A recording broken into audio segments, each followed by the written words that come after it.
Mula nang ipinanganak si Alonso, kailanman ay hindi siya kinarga o niyakap man lamang ng sariling ina na si Lorena. Kahit tumungtong na ito sa unang baitang at maging isang ganap na binata, ay wala siyang naramdamang pagmamahal mula sa kanyang ina. 17 taong gulang na siya, kaya kita nito at ramdam ang panlalamig ng sarili nitong ina. Ma, may PTA po kami bukas. Need po ng parents. Punta po kayo. Busy ako bukas. Nariyan naman ang papa mo. Kausapin mo kung gustong umattend. Baka nasa kwarto niya. Puntahan mo na lamang doon at may gagawin ako. Wala nang nagawa pa si Alonso at tinungo na nga nito ang lugar na sinabi sa kanya ng ina. Samantalang napairap pa si Lorena nang makaalis na ito sa harapan. Nang makarating siya sa harap ng pinto, ay huminga muna ito ng malalim. Saka dito kinutok ang pinto. Pa, nandyan po ba kayo? Oh, pasok anak. Pinihit nito ang seradura at nakita nito na abala ito sa ginagawa. Kit nag-aalangan pa siyang magsabi. May kailangan ka ba anak? Pa, may PTA po kami bukas ng 10 a.m. po. Pwede po ba kayo? Busy raw po kasi si mama kaya kayo na lamang po ang pinuntahan ko. Sige anak, darating ako bukas. Totoo po pa? Yun, sa wakas, may darating din. Napangiti ang kanyang ama dahil sa reaksyon nito. Lumabas si Alonso sa kwarto nito nang nakangiti. Sa sobrang tuwa ni Alonso, ay halos hindi na ito nakatulog ng maayos. At kinabukasan nga, ay binalita niya yun kay Betty, ang kanyang kaibigan. Darating ang papa ko, sabi niya atin daw siya. Wow parang bago yun sa pandinig ko Darating yun, promise niyo yun Lumipas nga ang kalahating oras, ay wala pa rin ang kanyang ama. Kinakabahan ang binata pero kailangan niyang maging kalmado. Hanggang sa natapos nga ang PTA, ay walang Fred na dumating. Salamat na lamang sa nanay ni Betty, dahil ito na rin ang umattend sa kanya. Bagsak ang balikat ng binatang si Alonso, at nakaramdam siya ng tampo. Medyo nagtagal ito sa eskwelahan, kaya naman halos hapon na nang nakauwi ito sa bahay nila. Alam niyang magagalit na naman ang mama niya, pero nagtatampo talaga siya sa sarili niyang ama.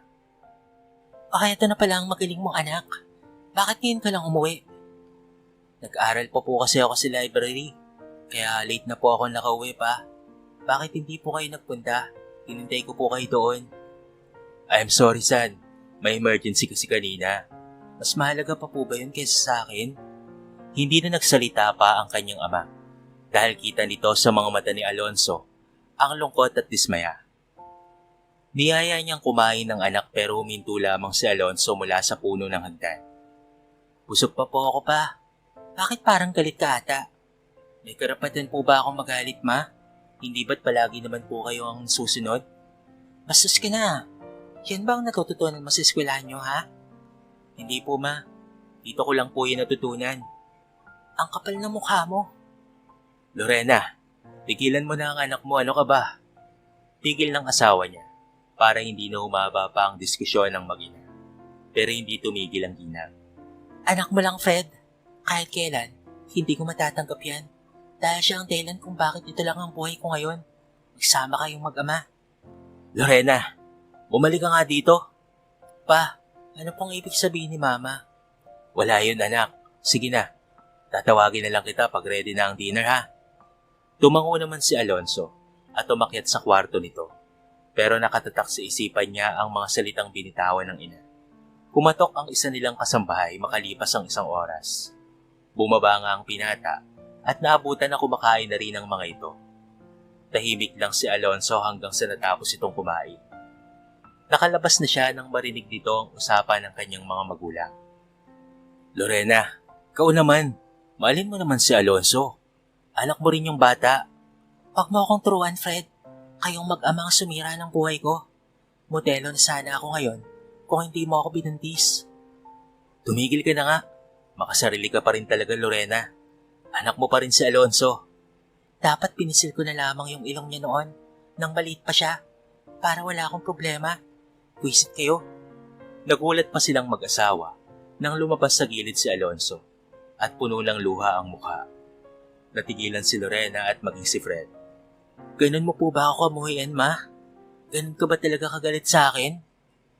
Alonso? Sasaya ka ba kung mawala na ako? Para maging maayos na kayo ni Papa?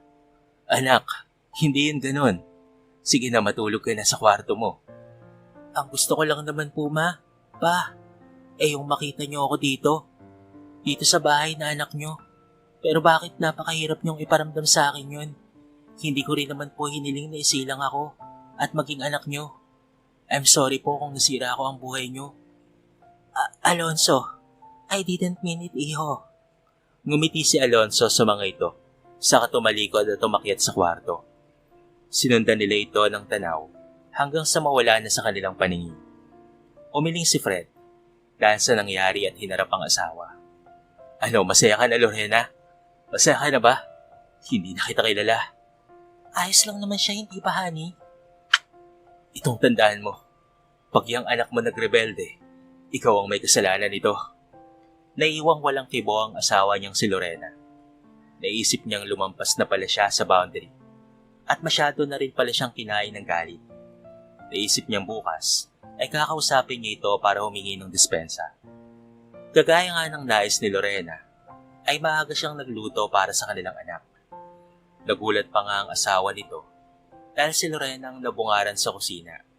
Ngumiti pa ito at ipinagtaka pa ng kanyang asawang si Fred. Anong meron, honey? Bakit ikaw ang gumagawa niyan? Tama ka, honey. Narealize ko na mali ako sa ating anak. Kaya pinagluto ko siya ng mga paborito niyang pagkain. Oh, that's good. Matutuwa yun sigurado. Tatawagin ko lang siya para makakain na, ha? Nagpunta nga ang lalaki sa kwarto ng kanyang anak. Pero nakailang katok na si Fred. Wala pa rin sumasagot sa kanya, kaya tinawag nito ang isa nilang kasambahay. Ipinakuha ang duplicate key. Pagbukas ni Fred sa pinto, ay walang bakas ng kanilang anak. Maayos ang kama na tila hindi naman nagusot. Pinasok niya ang banyo ngunit wala pa rin hanggang sa isang sobre ang nakita nito sa ibabaw ng maliit na lamisita. At doon niya nakumpirma na wala na ito at iniwan na sila. Lorena? Lorena! Bakit pa sumisigaw ka, honey? Nasaan ang anak natin? Inabot ni Fred ang nakuhang liham at baka sa mukha nito ang katamlihan. Kinuha ng ginang ang ibinigay at binuklat iyon. Nagulat pa siya sa nakasaad dito. Umalis ang kaisa-isa nilang anak dahil na rin sa pagtrato niya rito. Tinignan niya si Fred at may halong galit at panunumbat ang mga mata nito na nakatuon din pala sa kanya. Nakasaad pa sa sulat ay, Ma, Pa, pasensya na po at umalis na ako. Hindi na ako nagpaalam dahil wala naman pong magbabago, hindi po ba? Para na rin po maging masaya kayo at magawa niyo na po ang gusto niyo. Hindi po ako galit sa inyo. Naisip ko lang po na ito na marahil ang tama, ang lumayo sa inyong dalawa. Mahal na mahal ko po kayo, Ma. Kahit hindi ko po naranasan na mayakap niyo. Hindi po ako nagalit o nagtampo kasi magulang kita at anak mo lang ako. Huwag po kayong mag-alala, hindi ko na kayo gagambalahin pa. Lumuluwa si Lorena dahil sa liham na nabasa mula sa anak niya. Na ang tangi lamang na gusto ay ang maramdaman ng pagmamahal niya bilang isang ina. Masaya ka na ba ngayon, ha, Lorena? Wala na ang anak mo nang dahil sa'yo. Honey, please, hanapin natin siya. Baka nasa mga kaibigan lang niya yun. Pagod na rin ako sa ugali mo. Wala nang dahilan pa para manatili ako dito. Total kami naman ang dahilan kung bakit hindi mo natupad ang pangarap mo noon, hindi ba? Kaya maghiwalay na tayo.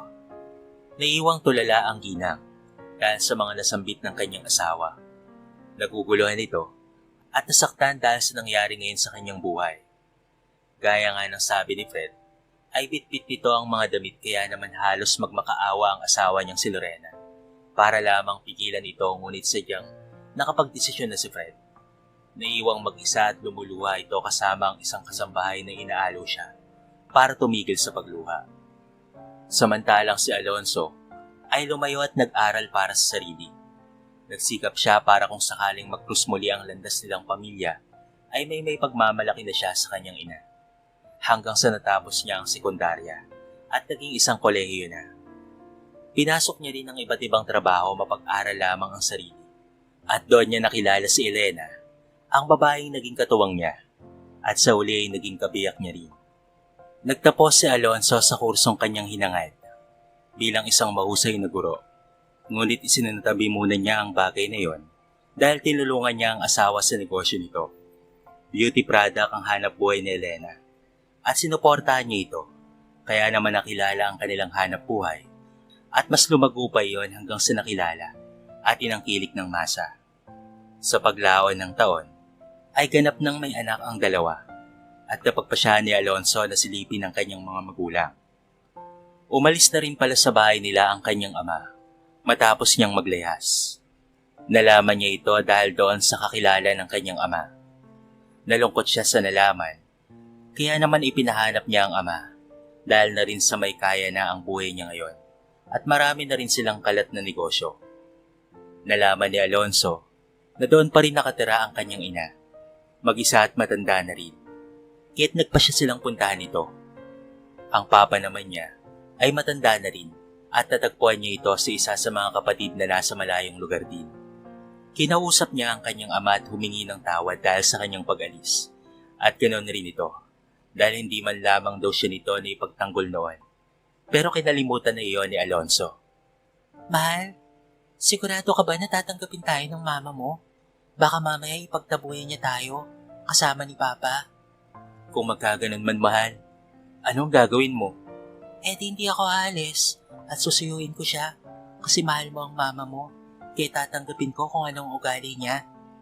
Napakabuti mo talaga, mahal. Salamat ha, at mahaba ang iyong pangunawa. Salamat din, dahil hindi ka nagtanim ng galit kahit na hindi kayo tinuring ng tama. Mahal ka namin ng mga anak mo. Niyakap ni Alonso ang kanyang asawa. Malaki ang pasasalamat niya rito dahil tulad niya ay isa rin itong pinagkaitan ng pagmamahal. Pero ibang kwento naman sa kanyang asawa sapagkat mga kapatid lamang nito ang mga ganon dito. Pero dahil nga pamilya mo, mapapatawad mo kahit gaano man kasakit at kasama ang ginawa nila sa'yo. Tinahak nila ang daan pauwi sa dati nilang bahay. Kabado man sa una si Alonso, pero nagbigay ng lakas ng loob niya ay ang kanyang mag-ina at kasama na rin ito ang kanyang ama. Nagkapatawaran at inintindi niya ang sitwasyon. Malayo pa lamang ay kita na ni Alonso ang nangangalawang na nilang gate na dati ay punong-puno ng kulay at mga namumukadkad ng mga bulaklak, pero ngayon ay wala na. Nang nasa gate na sila, ay bumaba na kaagad ito sa sinasakyan na kotse kasama ang kanyang bagong pamilya at ang kanyang ama. Isang babae ang nakita niyang nakaupo sa lumang upuan na kung tawagin ay tumba-tumba. Abala ito sa ginagawang paggaganchilyo. Hindi napigilan ni Alonso na pumatak ang kanyang luha dahil malaki ang pinagbago ng dating maganda at puno ng kulay na mukha ng kanyang mahal na ina. Tinapik siya ni Fred sa balikat at tinangwan. Kaya naman dahan-dahan niyang binuksan ang nakaawang na gate na ngayon ay puno na ng kalawang. Mama? Tawag niya dito, kaya naman napahinto ang ginang sa ginagawa nitong pagsusulsi at dahan-dahan na tumingin sa tinig na nagmula kay Alonso. Bakas ang gulat sa mga mata nito at bigla na lamang napaluha dahil hindi makapaniwala ang ginang sa kanyang nakikita. Lorenzo? Anak? Ako nga po, Mama. Lumapit siya dito kaya inaplos ng ginang ang kanyang muka at doon natuluyang naglandas ang masaganang luha ni Alonso. Niyakap niya ang ina na kailanman ay hindi niya naramdaman mula dito. Anak ko, patawarin mo si Mama ha. Nung aayusin ko na ang lahat ay bigla ka na lamang nawala. Kayo ng papa mo, iniwan niyo akong mag-isa rito. I'm sorry po, Mama, kung naging mahina ako. Sorry po kung natiis ko kayo ng mahabang panahon. Hindi anak, ako ang may kasalanan ng lahat. Kailangan niyo pa pala akong iwanan para ma-realize ko ang lahat ng mga pangit kong ginagawa. And I'm really sorry for being selfish. Hinalikan niya ang ina sa buhok at lumayo dito para ipakilala ang kanyang kasama. Ma, may kasama po ako. Ha? Sino naman anak? Tumingin ito sa likuran ng anak niya at doon ito nakita ang isang magandang babae at dalawang bata na magkabilang kamay nitong hawak. Isang batang babae at lalaki. Ma, pamilya ko po. Si Elena ang aking asawa at ang anak po namin na kambal. Diyos ko, Mga apo ko na ba ito? Opo ma, mahal Tara, lapit mo yung mga bata kay mama. Lumapit si Elena maging ang mga anak nila. Nagulat pa nga ito dahil niyakap siya ng mama ni Alonso. Ang mga kambal naman nila ay hinalikan nito sa pisngi matapos na yakapin. Masaya ako dahil umuwi na ang anak ko at may kasama pang 3. Kaso ang papa nyo, hindi ko na alam kung nasaan siya ngayon. Ma, may isa pa po kaming kasama. Ha? Huwag mong sabihin na meron kang kabit, anak. Mama naman, wala po. Biro lang, anak. Sino ba yon? Pumasok sa gate si Fred. Mas lalong napaiyak ang ginang. Tutok nito ang bibig at matagal na nakatitig sa asawa na matagal na panahon na rin niyang hindi nakita. Fred, ikaw na ba yan, ha? Ako nga ito, kamusta ka na? Eto, dati walang buhay pero ngayon, masayang masaya na. Patawarin niyo akong lahat. Bumuhos ang luha ni Lorena dahil sa tuwa na nararamdaman ng mga oras na yon. Hindi siya makapaniwala na sa wakas ay buo na ulit sila at may dagdag pang 3.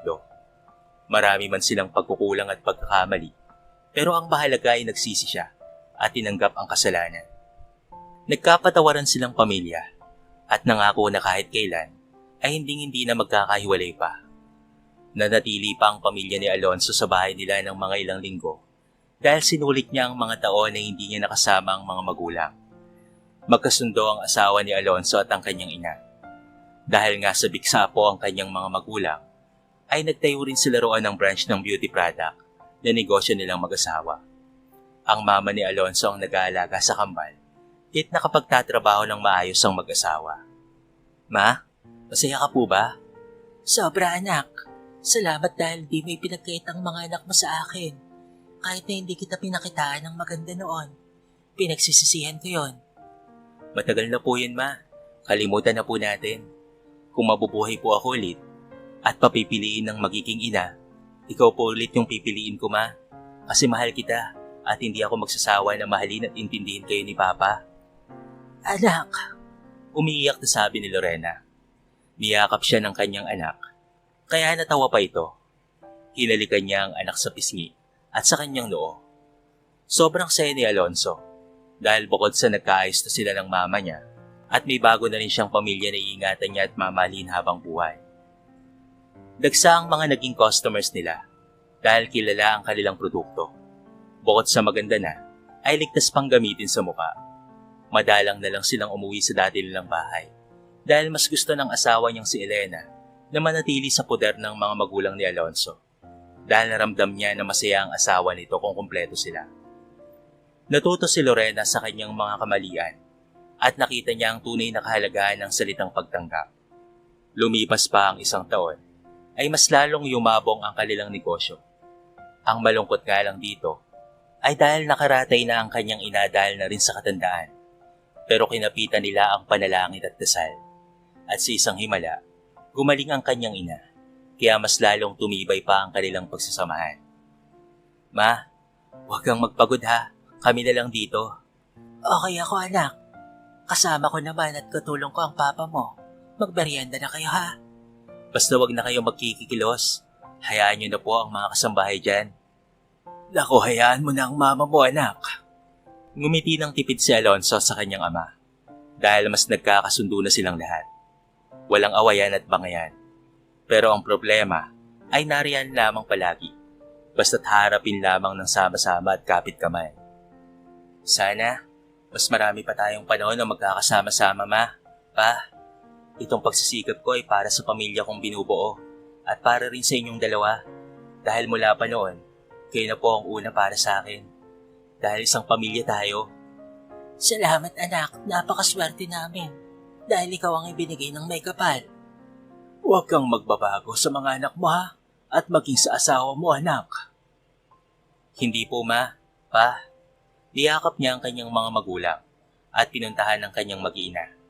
Nakita niyang nakangiti si Elena habang papalapit siya, kaya't niyakap niya rin ito at hinalikan sa noo. Ang saya ko, mahal. Wala na akong mahiling pa. Dahil nariyan ka, ang kambal at sina mama at papa. Mahal ka namin. Deserve mo itong lahat dahil mabuti kang tao, mahal. Mahal ko kayong lahat. Kayo ang mundo ko at panibagong buhay ko. Umikot ang buhay ni Alonso sa kanilang negosyo at sa pamilya nilang mas lalo pang lumaki at tumibay dahil sa kanilang pagkakaunawaan at pagmamahalan.